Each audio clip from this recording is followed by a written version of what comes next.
Olá, turma! Sejam todos bem-vindos a mais uma aula da nossa disciplina Gestão de Equipes de Alto Desempenho. Eu quero dizer que é um prazer para mim estar aqui com vocês. Eu espero que vocês estejam bem aí e o que vocês precisarem eu estou à disposição, tá? Vocês podem contar comigo aí nos meios de comunicação que nós temos disponível. O tema de hoje é ainda na unidade 3, mas é diferente. Nós vamos iniciar um tema novo, é liderança nas equipes de alto desempenho. E eu trouxe uma proposta nova para a gente trabalhar nesse tema. Bora comigo para ver? Turma, a proposta dessa primeira aula falando sobre liderança, eu falo primeira aula porque nós teremos algumas aulas falando sobre liderança. Eu dividi esse conteúdo em alguns tópicos. No tópico de hoje, na aula de hoje, nós vamos falar sobre papel do líder na equipe, e esse papel do líder na equipe é o que vai dar, o que vai destrinchar para os temas que nós vamos trabalhar aqui. A partir desse papel do líder, na aula de hoje nós vamos falar sobre o mundo VUCA e vamos falar sobre autoconhecimento. A minha proposta para essa unidade sobre liderança não é apresentar teorias falando sobre o que é líder, os tipos de líder, né? O que as pessoas identificam em relação a esse é um líder X, esse é um líder tal, de acordo com a teoria. Não, a minha proposta é trazer orientações práticas para desenvolvimento da liderança e para o desenvolvimento pelo líder da sua equipe. Vamos lá? Como nós tratamos algumas aulas passadas, quero que vocês resgatem aí, nem sempre todas as equipes possuem a figura do líder, porque nós temos aquelas equipes que são equipes autogerenciadas, lembram? Onde todos os componentes, todos os membros do grupo, eles é que dividem essa responsabilidade de liderança. Mas salvo esse tipo de equipe, todas as outras possuem essa figura do líder. E essa figura do líder, ela é fundamental. O líder é que vai exercer esse papel de conduzir a equipe para o alcance dos objetivos que foram estabelecidos pela organização. Então, essa figura, ela é fundamental. E eu quero frisar aqui, que é um aspecto que nós vamos começar a tratar hoje, que muitos estudos mostram que líderes que exibem um estado de espírito positivo conseguem extrair da equipe o melhor resultado. Então, nós vamos ver aqui alguns aspectos em relação a essa questão do desenvolvimento da liderança da equipe. Vamos lá? Eu não disse para vocês que a partir do papel do líder, nós não iríamos destrinchar alguns assuntos, nós não iríamos tratar sobre alguns assuntos? Então, eu coloquei aqui alguns, não são todos, gente, mas alguns que eu considero importantes para que a gente possa tratar nesse conteúdo de liderança. Olha o que eu coloquei. O papel do líder. O líder, ele precisa observar as disfuncionalidades da equipe. Gente, disfuncionalidade, ou seja, tem uma função e essa função parou de ser exercida. Houve um desvio em relação a essa função. Aquilo ali, então, parou, eu tenho um problema. E esse líder, ele precisa conseguir identificar quando que está acontecendo essas disfuncionalidades. Porque as disfuncionalidades, gente, a gente vai ver aqui, que não é só relacionada às questões técnicas, não. Não é só em relação a saber ou não saber fazer alguma coisa, em relação assim, a um projeto, uma habilidade técnica. Essas disfuncionalidades, elas podem também estar diretamente relacionadas a questões comportamentais. Às vezes a queda da produtividade da equipe não é por causa de falta de habilidade técnica, não.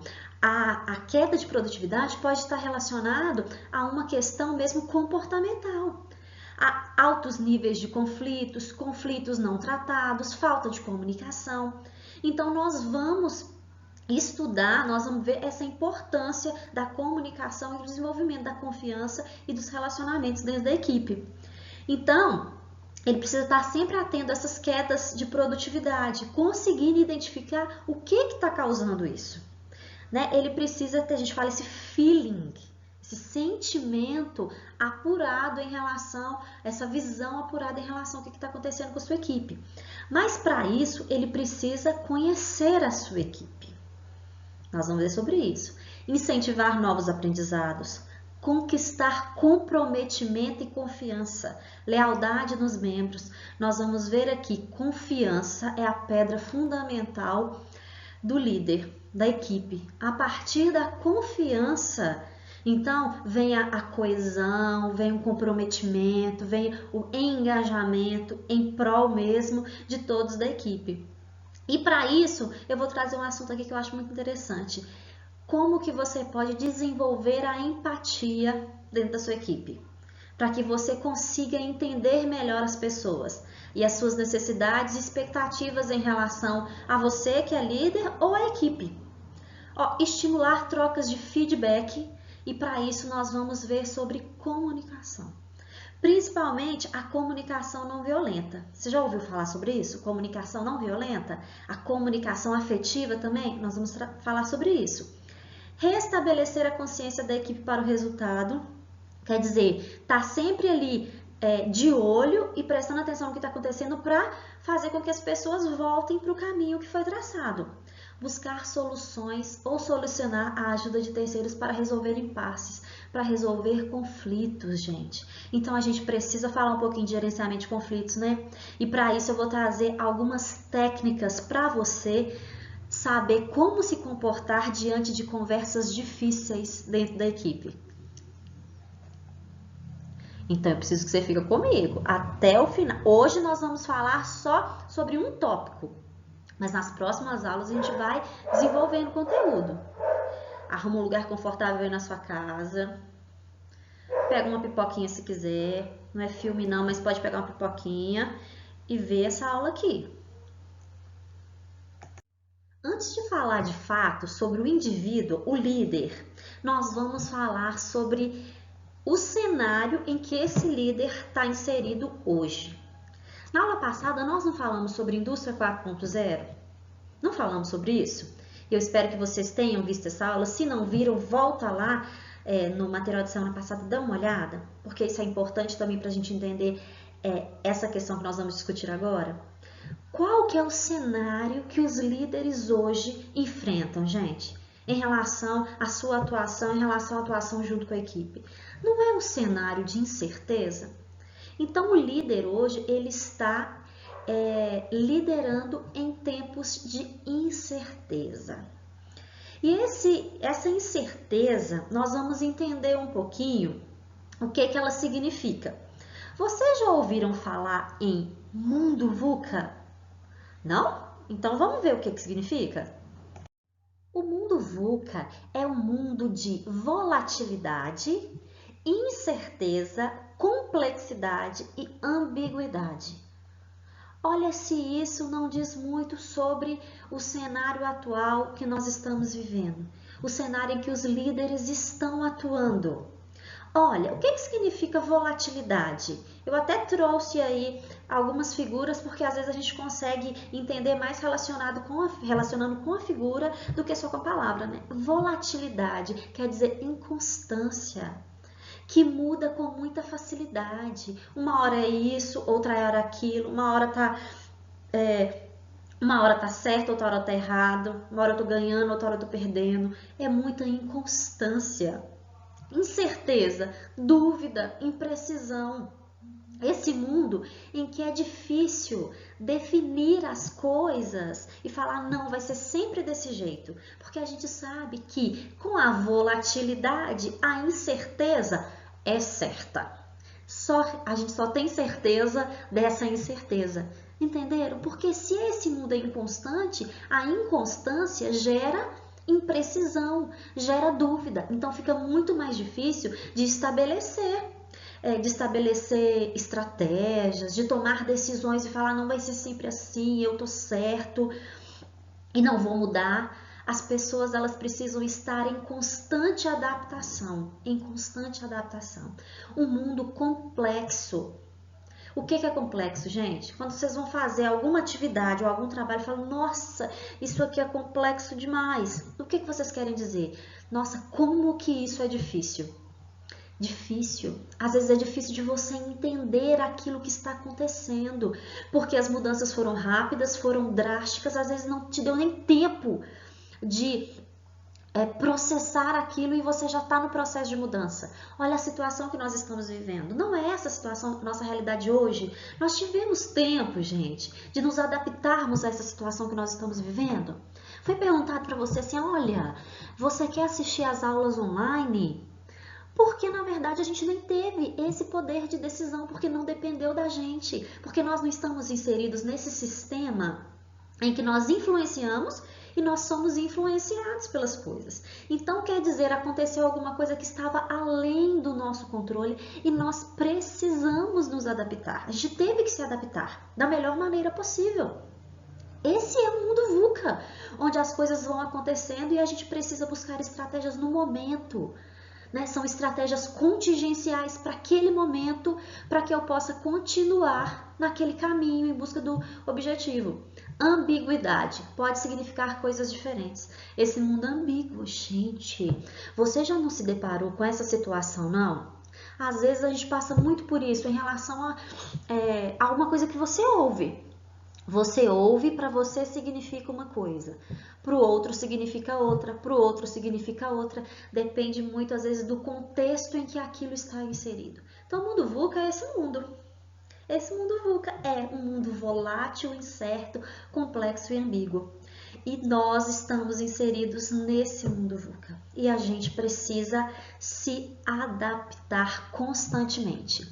Eu gosto muito da frase de uma pessoa aqui que eu vou apresentar, porque ele fala justamente sobre essa nossa necessidade de aprender a aprender. Olha o que o Alvin Toffler fala. O analfabeto do século XXI não será aquele que não consegue ler ou escrever, mas aquele que não consegue aprender, desaprender e reaprender. Alvin Toffler é um escritor norte-americano e ele escreveu muito sobre revolução digital. Olha, o que ele diz aí está totalmente relacionado a esse mundo VUCA que nós estamos inseridos. Esse mundo de incerteza, volatilidade, ambiguidade, complexidade. E o nosso maior desafio é o que, gente? Qual que é o maior desafio?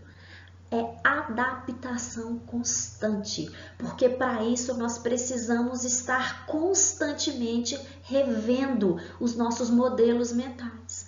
Às vezes as nossas crenças saindo da nossa zona de conforto. Esse é o nosso principal desafio. Agora, o que eu quero que vocês façam? Eu quero que vocês deem uma pausa nesse vídeo, nessa minha aula até o momento. Dê uma pausinha. Vai lá no Moodle, eu deixei o link do trecho desse filme que eu escolhi para passar para vocês. O nome do filme é Desafiando Gigantes. Eu acho que muitos de vocês já conhecem esse filme e é a minha indicação de filme para essa aula. E eu separei um trechozinho que fala justamente dessa importância do líder.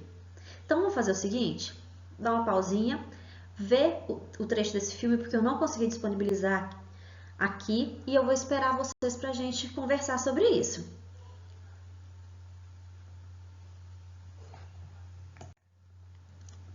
E aí, o que vocês acharam desse trecho que eu deixei lá para vocês verem?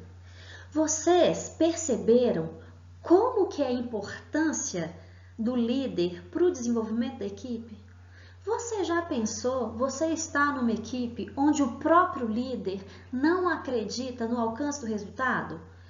Que está com aquela pessoa lá desmaiada, desanimada, desmotivada em relação às pessoas que estão ali contribuindo, ao restante, em relação ao que está sendo feito ali. Você já pensou? Esse filme, essa parte, ele mostra justamente isso. Essa figura do líder, esse indivíduo, ele é importantíssimo para fazer com que toda a equipe acredite no trabalho que está fazendo e acredite na própria competência em realizar aquele trabalho. Então, o líder, ele precisa estar nessa posição de acreditar no seu trabalho, na sua competência e na sua equipe. E sabe qual que é o grande problema, muitas vezes, em relação a essa questão de acreditar ou não? Muitas vezes, o indivíduo, ele não tem conhecimento sobre as suas limitações, sobre as suas dificuldades, sobre as suas forças, sobre o seu potencial. Falta conhecimento, falta autoconhecimento. Então, nós vamos iniciar as nossas discussões sobre isso. Nós vamos falar sobre autoconhecimento. Você se conhece? Você sabe quais são as suas forças? Você sabe quais são as suas fraquezas? Você sabe aquilo que tem te impedido de seguir adiante? Aquilo que tem te impedido de fazer com que as pessoas acreditem em você? Aquilo que tem te impedido de influenciar pessoas, já que você quer ser um líder? Você sabe? Então, esse é o momento, a oportunidade que você tem para você começar a conhecer um pouquinho mais de você. Recentemente, você já se fez essa pergunta? Quem sou eu? Você já parou para refletir, para analisar sobre por que eu reajo dessa forma quando eu enfrento essa situação? Por que eu me sinto triste quando alguém faz isso comigo? Por que eu fico bravo? Por que eu fico alegre? Por que eu me sinto satisfeito quando isso acontece? Você já parou para pensar nisso? Sabe por que eu vou fazer você pensar nisso agora? Olha para você ver, agora você vai ter que pensar, né? Nós estamos aqui, você vai ter que pensar. Por quê? Antes de você querer desenvolver o outro, antes de você querer entender o outro, você precisa primeiro se entender. Nós vamos falar sobre isso aqui hoje. Então, para se relacionar com o outro, para você liderar uma equipe, construir confiança, e que essa confiança que vai aumentar esse grau de coesão da equipe e que realmente vai impactar nos resultados, antes disso você precisa se conhecer. Até mesmo para que você possa estabelecer um relacionamento, gente, maduro. E para que você também dê a possibilidade para as outras pessoas te conhecerem. Ok? Vamos lá? Olha o que fala essa reportagem, que foi apresentado no G1, um levantamento da Page Personnel em 2018. 9 em cada 10 profissionais são contratados pelo perfil técnico, ou seja, por causa da sua formação, por causa dos cursos que fez, por causa desse currículo, que é às vezes impressionante, mas são demitidos pelo perfil comportamental. Esse tem sido um grande desafio no mercado de trabalho atual, porque as pessoas estão sendo formadas por um trabalho muito técnico, só que quando chega dentro da organização, a gente sabe que as maiores dificuldades não estão basicamente no trabalho que a gente está fazendo, não. Elas estão nos relacionamentos com as outras pessoas. E se as pessoas elas estão atrofiadas nessa habilidade comportamental, o que acontece? Elas acabam sendo demitidas por isso, porque, olha, há brigas, os conflitos são altíssimos, não é que o conflito é ruim não, a gente vai ver que o conflito é bom, mas em doses moderadas. As pessoas começam então a deixar o clima organizacional tóxico e aquilo realmente acaba influenciando na produtividade, no resultado. E aí a organização demite. Contratei porque o currículo era excelente, mas demiti porque não tem habilidade comportamental. Então, gente, para você conseguir desenvolver essa habilidade comportamental, olha, primeira coisa, você precisa se conhecer. Você sabe o que você tem que desenvolver? Você sabe qual que é a área da sua vida, a habilidade comportamental, socioemocional que você precisa desenvolver? Aquilo, você consegue identificar isso? Nós vamos partir também daí, tá bom? Então, vamos começar na jornada de autoconhecimento. Primeiro eu quero que você pare para pensar por que você tem determinados comportamentos, os mesmos comportamentos naquelas situações. Aí você fala assim, gente, eu não vou fazer mais isso. Eu não vou mais reagir dessa forma.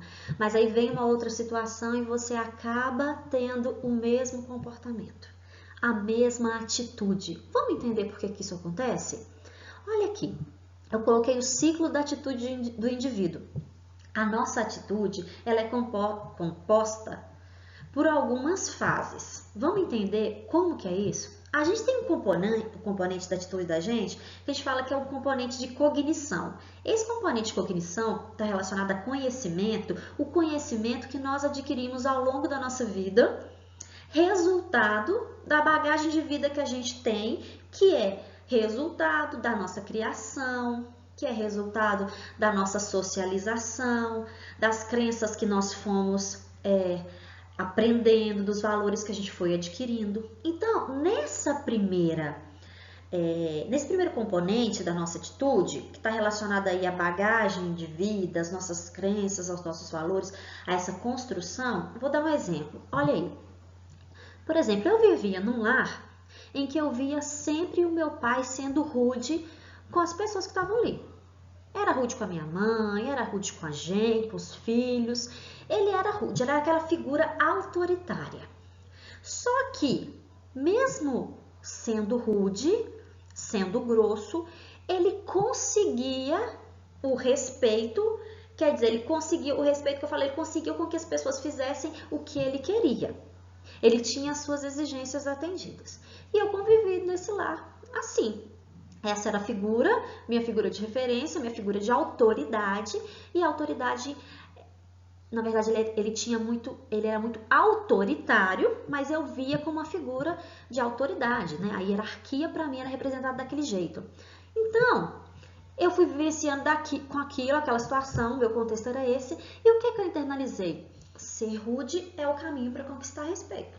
É o caminho para fazer com que as pessoas façam aquilo que você quer. Quer dizer que para que as pessoas façam eu preciso mandar, mas eu preciso mandar desse jeito. Internalizei isso. Isso foi... A gente às vezes nem percebe, foi por causa das situações que você passou. E aí, nessa atitude, a gente internaliza e a gente tem um sentimento relacionado àquilo também que a gente internalizou. É claro que eu sempre assistia meu pai sendo rude, e é claro que aquilo ali me fazia me sentir mal, me sentir ansioso, apreensivo, tal. Mas eu fui acostumando tanto, me habituando tanto com aquela situação, que eu comecei a achar que isso era normal. E o que eu esperava é que chegasse a fase que eu pudesse estar naquela posição, porque eu queria então fazer com que o outro se sentisse daquela forma que eu sempre fui obrigada a me sentir, como se isso fosse uma coisa normal. Aí, ok, né? Então, passou essa fase de socialização e o que acontece? Toda vez que eu estou diante de uma situação que eu quero ter as minhas exigências atendidas, que eu quero que o outro me respeite, como que eu me comporto? Eu sou rude, eu sou grossa, eu falo alto, eu não deixo o outro falar. Olha, a gente acaba o quê, gente? Repetindo aquilo que a gente aprendeu, às vezes de uma maneira muito inconsciente. Mas tudo que a gente faz tem um resultado, não tem? Então, quer dizer, qual que vai ser o resultado se eu estiver me comportando dessa forma dentro da organização com a minha equipe? Eu vou ter dificuldade de me relacionar com a equipe. E às vezes eu não entendo. Falo, gente, mas por quê? Por que as pessoas não gostam de mim, meu Deus? Por quê? Por que fulano eu vejo que eu chego, ninguém fala nada, as pessoas têm medo de conversar comigo e às vezes a gente não consegue relacionar isso, porque é uma coisa normal. Então a gente precisa parar para pensar e buscar realmente fontes que nos mostrem que a gente precisa mudar aquele comportamento, aquela atitude. E aí, gente, vocês podem pensar aí em várias outras situações. Entender? Em várias outras situações relacionadas à sua bagagem de vida, às suas crenças, aos seus valores, que fez com que você se comportasse de determinada maneira, ok? Pode ser tanto para o lado negativo, como também pode ser para o lado positivo, né? Ok, falamos sobre esse ciclo, né, de atitudes. Por que eu me comporto de determinada maneira e o resultado, que é claro, está associado a esse tipo de comportamento. Cada um vai pensar em uma situação relacionada a esse exemplo que eu dei. Mas a gente precisa entender também que essa questão do autoconhecimento, nós precisamos entender como que é formada a personalidade de cada indivíduo. Porque eu falei agora atrás sobre a atitude que vem desse processo de socialização da bagagem de vida. Só que nós também precisamos entender que essas atitudes, elas também podem ser influenciadas pela personalidade do indivíduo no que diz respeito ao aspecto de hereditariedade. Porque a nossa personalidade, ela é composta por 3 fatores. Hereditariedade, que são as questões genéticas. Quer dizer, puxei a cor dos olhos do meu pai, o cabelo da minha mãe, o queixo do meu avô. Puxei não só a questão de cor de pele, de olhos, de cabelo, mas às vezes eu puxei também, a gente fala, o modo de se comportar de alguém. Isso pode sim ser uma questão hereditária, tá? Porque o fato, às vezes, da pessoa ter muita energia, pouca energia, da pessoa ser mais racional ou menos racional, mais intuitivo ou menos intuitivo, isso também pode ser uma questão hereditária. Verdade. Já parou para pensar? Não é só também questão de socialização, não. Isso pode vir, nos nossos genes. Mas é claro, gente, que nós podemos trabalhar aquelas questões que nos prejudicam. A gente precisa ter esse discernimento sobre o que está nos prejudicando para que a gente possa trabalhar. E aí a personalidade, além da hereditariedade, a questão do ambiente, da socialização, né? Que o indivíduo teve em casa, na escola, nos lugares que ela frequentou e também em relação a situações diferentes. Então, o que eu quero dizer com situações diferentes? Quer dizer que o comportamento de um indivíduo, ele pode se alterar em relação à sua personalidade, pode se alterar de acordo com as situações que ele vai vivenciando. Então, em situações diferentes, eu posso sim ter alguns tipos de comportamento diferente. Então, olha, eu sei que na igreja eu preciso ter determinado tipo de comportamento. E no meu ambiente social eu posso ter outro. Eu sou a mesma pessoa, só que eu sei que em situações diferentes eu tenho comportamentos diferentes, que também está muito relacionado à nossa questão de socialização. Então é preciso que você identifique isso. E hoje não tem desculpa não. Para você conseguir se conhecer melhor, eu tô deixando aqui o link do teste de personalidade. Esse teste de personalidade aqui, ele é baseado nos estudos de Myers-Briggs, que são 2 autoras conceituadas na área da psicologia e que fizeram um trabalho baseado em um estudo de um psicanalista também muito conceituado que fala sobre personalidade. Eu quero que vocês entendam que, basicamente, a personalidade, ela vem de 2 tipos de perfis psicológicos, que é a extroversão e a introversão. Pessoas extrovertidas e pessoas introvertidas. Professora, já sei o que é isso. Não precisa nem fazer teste, eu sou introvertido. Mas não é tão simples assim não, porque a partir desses 2 tipos psicológicos, eu tenho vários desdobramentos de outras características de personalidade. A gente nunca é só uma coisa, gente. Nós somos um conjunto, de combinação de perfis psicológicos diferentes. Mas o que acontece é que nós temos um predominante. Então, não tem desculpa não. Dá uma pausinha, faz o teste de personalidade para você descobrir qual que é o seu perfil dominante e quais que são as características. Mas eu vou falar uma coisa. Não minta para você mesmo, tá bom? Tem que fazer com compromisso e responsabilidade. Responda certinho, de acordo com o que você faz, com as suas atitudes, com as suas reações diante das questões, de acordo com o que está perguntando o teste. E ele vai, o resultado, eu tenho certeza que você vai olhar e falar, nossa, eu faço isso mesmo. Ai, meu Deus do céu, eu sou isso aqui.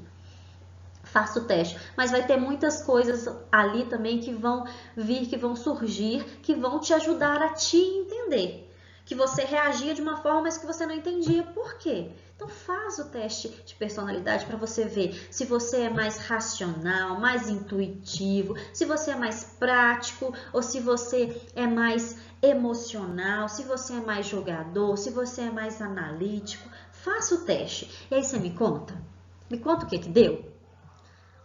Faz uma pausinha e faz o teste. Depois você continua a aula. E aí? Fez o teste? O que você achou? Fala para mim, manda uma mensagem, me conta. O que você achou da sua personalidade? Descobriu algumas coisas que explicaram alguns comportamentos, algumas atitudes que você tem?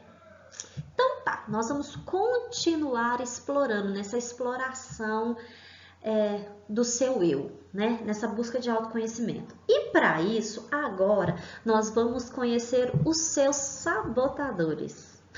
Ai, professora, eu tenho sabotador? Ai, meu Deus, quem tá me sabotando? Tem. Mas a surpresa, ou não, né? Não sei, é que o sabotador é você mesmo. Então, nós vamos descobrir aqui como assim. Vamos lá? Então, antes de você conhecer quais são os seus sabotadores, eu vou te explicar um pouquinho sobre isso. Você sabe que sua mente pode ser sua melhor amiga, mas também pode ser sua pior inimiga. Ela pode estar envolvida em sabotar você.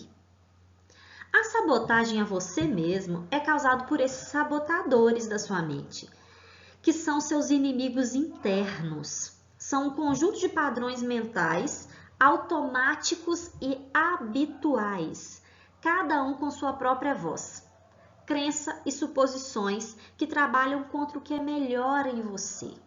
Você vai entender um pouquinho melhor disso quando eu explicar. Olha, se por um lado a gente tem os sabotadores, por outro lado a gente também tem o opositor dele, que é o sábio. Todo mundo tem esse sábio. Seu sábio tem acesso à sua sabedoria, discernimentos mais profundos e frequentemente a poderes mentais inexplorados. Quer dizer, coisas potenciais que você tem, mas que você, como parou de utilizar, você até esqueceu e ficou lá adormecido. Quando sua mente age como sua melhor amiga, é porque o seu sábio assumiu o controle. Os sabotadores e o sábio, eles são alimentados por regiões diferentes do nosso cérebro e podem ser enfraquecidos ou fortalecidos dependendo da região do nosso cérebro que é ativada. Nós não vamos falar isso nessa aula porque não é a proposta. Mas vamos lá. De onde que vem esses sabotadores? Mas primeiro eu vou deixar... Você vai falar assim comigo, professora, eu não tenho não. Eu não tenho esse negócio de sabotador, eu sou muito inteligente emocionalmente, ninguém me sabota, nem eu mesmo. A questão não é se você os tem, mas quais tem e quão fortes são, porque todos nós temos um pouquinho que seja. Como que funciona?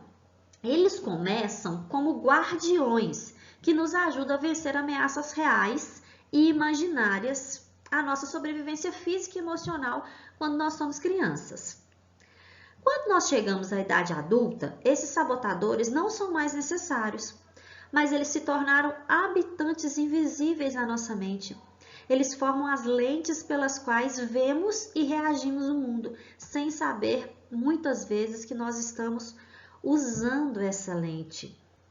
Então, por exemplo, quando você é criança, toda situação onde você sentia medo, você, por exemplo, se escondia. Você ia para o seu quarto, se trancava e não queria conversar com ninguém. Sempre que você tinha medo, era assim. Ou então, sempre que você tinha medo de alguma coisa, você chorava. Você chorava porque ao chorar alguém vinha, por exemplo, e te ajudava, te resgatava. Só que isso foi se tornando um hábito e você cresce com isso. E aí, quando você chega na idade adulta, quando você tem medo de alguma coisa, o que você faz? Você se esconde. Ou então, quando você passa uma situação de medo, o que você faz? Você chora. Porque a sua mente registrou que o choro te trazia aquele resgate. E aí você chora. Só que na idade adulta, as situações são diferentes. Aí você me fala assim, tá falando, respondendo aí pra mim, né? Não sei se você é como eu, que vai vendo as aulas e vai conversando, mas você me fala, ah, não, mas isso não isso não acontece comigo, eu não tenho esse sabotador porque eu tive uma infância assim maravilhosa. Mas mesmo se você teve essa infância boa, se você não teve uma infância difícil, ainda assim, a vida apresentou muitas situações de desafio para os quais os seus sabotadores foram inicialmente desenvolvidos. Ah, professora, não é possível, mas que perseguição é essa? Por exemplo, você pode ter tido pais amorosos, mas ainda havia o medo de sua mãe, por exemplo, ficar doente, dela morrer, de você ficar sem ela. Às vezes isso não acontece.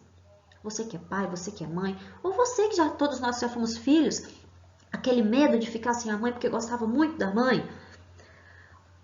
E é claro, por exemplo, podia ter na escola crianças que eram mais altas, mais inteligentes, que você achava, né, que eram mais bonitas, mais rápidas, mais engraçadas.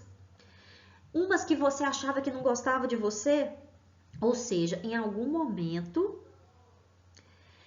esses sabotadores eles começaram a ser desenvolvidos por causa de algumas situações em que você se sentiu rejeitado, menosprezado, traído, que você achou que você fracassou publicamente, as pessoas riram de você, um momento que você se sentiu apavorado. Então, nesses momentos, esses sabotadores, eles começaram a se desenvolver, mas eles eram seus amigos. Era como se fosse assim, olha, uma promessa de manter você em segurança, de te proteger. Mas, na verdade, com o tempo, isso foi realmente te prejudicando. Olha, no total, existem 10 sabotadores. Aqui eu coloquei 9 sabotadores, porque nós temos um sabotador principal, que é o crítico. O crítico afeta todo mundo em algum nível. Só que esse crítico, ele se junta a pelo menos mais um ou dois sabotadores, que estão entre esses 9 que eu apresentei aqui, para executar a sabotagem. Vamos falar um pouquinho sobre esses 9 cúmplices do crítico e depois vamos avaliar esse crítico mais profundamente, ok? Sabe o que o prestativo faz? O sabotador prestativo faz? Ele faz você acreditar que você só vai conseguir atender às suas necessidades se você ajudar o outro, se você colocar as necessidades do outro na sua frente. Então, é aquela pessoa que ela primeiro faz para o outro, abre mão do que ela quer e vai ajudar o outro, achando que dessa forma ela vai receber a mesma coisa de volta. As pessoas vão gostar dela porque ela está ajudando. Então, essa pessoa, ela acredita que ela só vai ter amor, afeição em troca se ela sempre estiver ajudando. Você conhece alguém assim? Eu acho que nós conhecemos pessoas que estão listadas aqui, que você consegue identificar esse sabotador. E aí a pessoa ela vai se prejudicando, porque ela sempre se deixa para o segundo plano. Mas, na verdade, ela é tão prestativa assim, porque ela quer saciar a sua própria necessidade. Não é nem porque ela quer genuinamente ajudar o outro. Está muito relacionado à sua necessidade. Aí nós temos também o sabotador que é o vítima. O vítima, o que acontece? Ele fica sempre remoendo sentimentos negativos por muito tempo. Então, esse sabotador vítima faz você se sentir sozinho, solitário. Mesmo quando você está perto das outras pessoas, você se sente sozinho.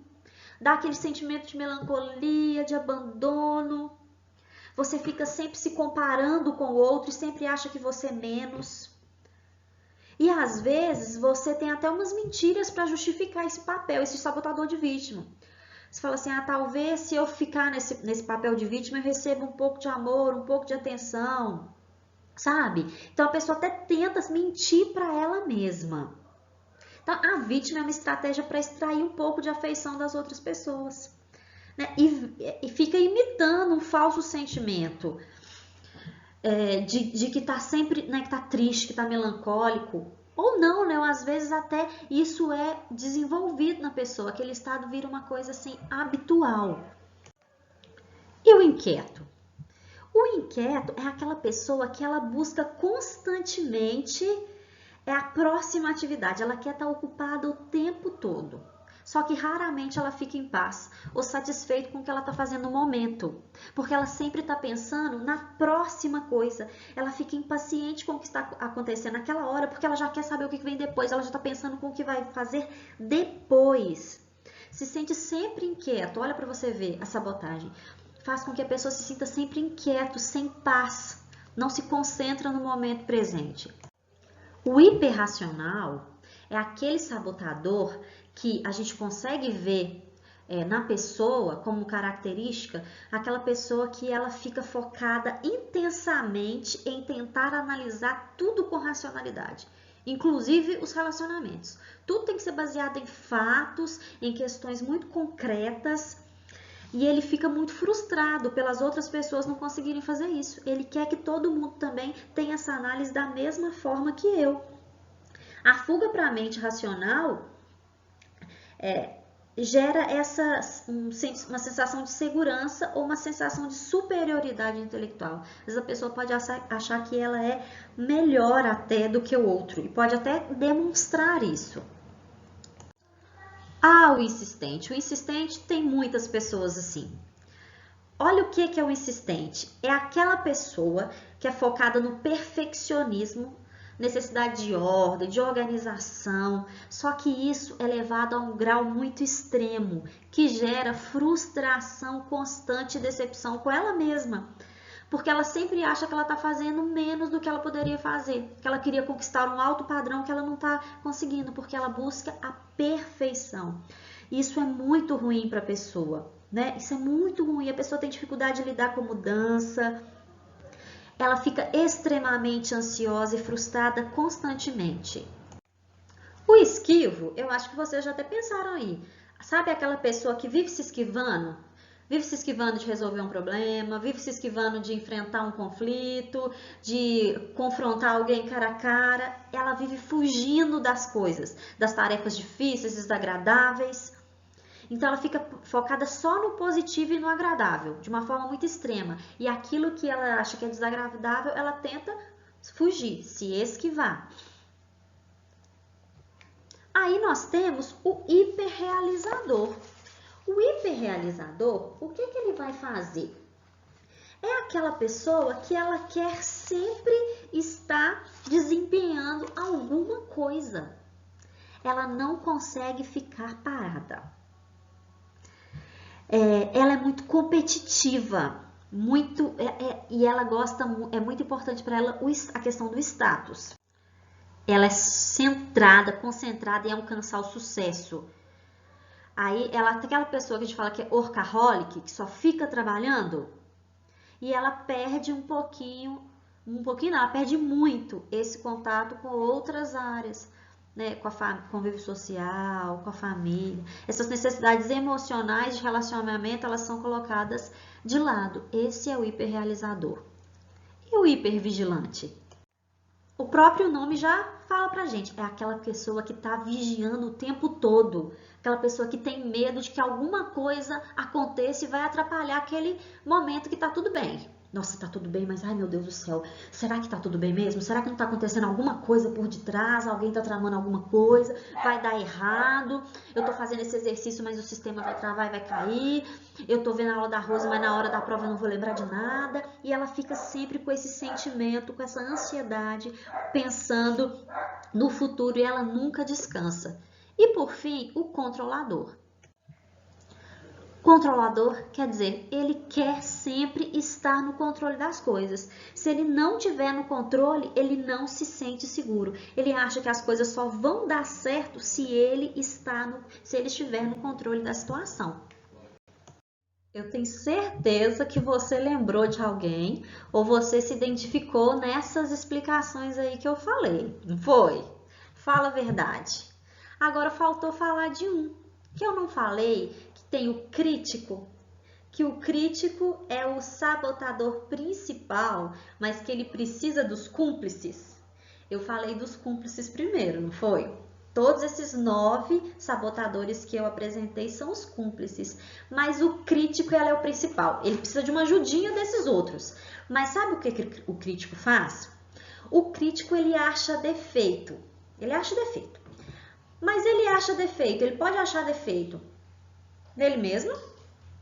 O sabotador crítico é aquele que vai fazer com que você ache defeito em você mesmo. Ah, eu não faço nada certo. Ah, meu Deus, mas eu sou uma pessoa, eu não consigo mudar. Ah, eu sou muito chata. Ah, eu sou muito isso, eu sou muito aquilo. Ah, eu tento, mas eu não melhoro. Sabe? Ah, eu poderia ter feito melhor. Ah, por que eu não falei isso? O crítico de você mesmo é aquela vozinha chata, né? Que sempre tá fazendo com que você fique para baixo. Tá sempre te criticando de maneira destrutiva. Essa crítica que faz com que você ache que você é pior. Mas ele também critica os outros e critica também as circunstâncias. Ah, mas eu não entreguei, foi por causa que o fulano não fez a parte dele. Ah, mas eu agi dessa forma, mas foi porque ele fez isso comigo. Porque ele falou dessa forma, por isso que eu agi assim. Aquela pessoa que ela não consegue assumir responsabilidade, ela sempre está culpando o outro. Você conhece alguém assim? Aquela pessoa que sempre está culpando o outro, é uma coisa impressionante. Ela nunca tem culpa de nada, a responsabilidade é sempre do outro ou das circunstâncias. Ah, porque eu fui muito infeliz, meu Deus, como eu sofri, como que a vida foi injusta comigo, como que o trabalho é injusto comigo, como que a faculdade, meu Deus, tira meu tempo, minha vida. A circunstância. Ah, eu sou assim porque o mundo tá nessa incerteza, porque esse mundo VUCA eu não dou conta. É sempre a circunstância que é culpada. Esse que é o crítico. Vocês gostaram? Eu espero que sim. Mas agora eu quero que você descubra quais desses cúmplices que te ajudam aí com esse crítico, o sabotador mor, né? E aí você também vai descobrir que tipo de crítico você é mais preponderante aí. Se é esse crítico de você mesmo, do outro ou das circunstâncias. Então, bora fazer o teste? Eu deixei na próxima página o link e eu quero que vocês façam o teste e que vocês me contem também. Ou não, né?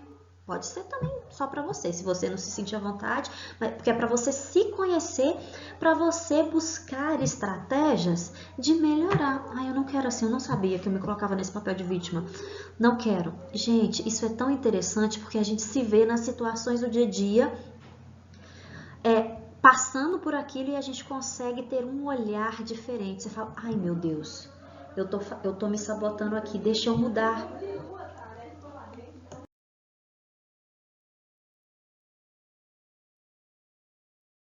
Nós estamos chegando ao final da aula de hoje. Eu espero que você tenha ficado.